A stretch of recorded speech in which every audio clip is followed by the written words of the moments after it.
যারা বাজারে কম দামি ফর্সা হওয়ার ক্রিম মেখে ত্বকের অলরেডি 12টা বাজিয়ে দিয়েছেন, তাদের জন্য আমি নিয়ে এসেছি স্কিন রিকভারি অ্যান্ড গ্লো কম্বোটি। Glutathione brightening tone up cream.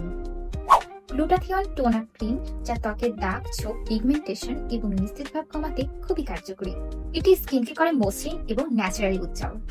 Skin 104 Madagascar centella ampoule. এরপর আছে সেন্টেলা অ্যাম্পুল, যা আপনার ত্বকের লালচে ভাব এবং জ্বালা ভাব দূর করতে সাহায্য করবে আর ত্বকের ব্যারিয়ার রিপেয়ার করে ত্বকের ভেতর থেকে হেলদি করবে। ফর্সা হওয়ার ক্রিমে থাকে হাইড্রোকুইন, স্টেরয়েড অথবা পারদ। এগুলো ত্বকের প্রাকৃতিক রং নষ্ট করে এবং ত্বককে করে তোলে অতি পাতলা এবং সেন্সিটিভ। দীর্ঘদিন ব্যবহারে স্কিন ক্যান্সারের ঝুঁকি পর্যন্ত বাড়ায়। যাদের ত্বক এসবের কারণে সেন্সিটিভ হয়ে গেছে, তারা এই দুটি কম্বো ব্যবহার করে ত্বকে কিন্তু সুস্থ করে তুলতে পারেন। এই দুটো প্রোডাক্ট ব্যবহারে আপনি পাবেন হেলদি এবং ন্যাচারালি ব্রাইট স্কিন। কোনো ফেক ফর্সা নয়, শুধুমাত্র রিয়েল গ্লো।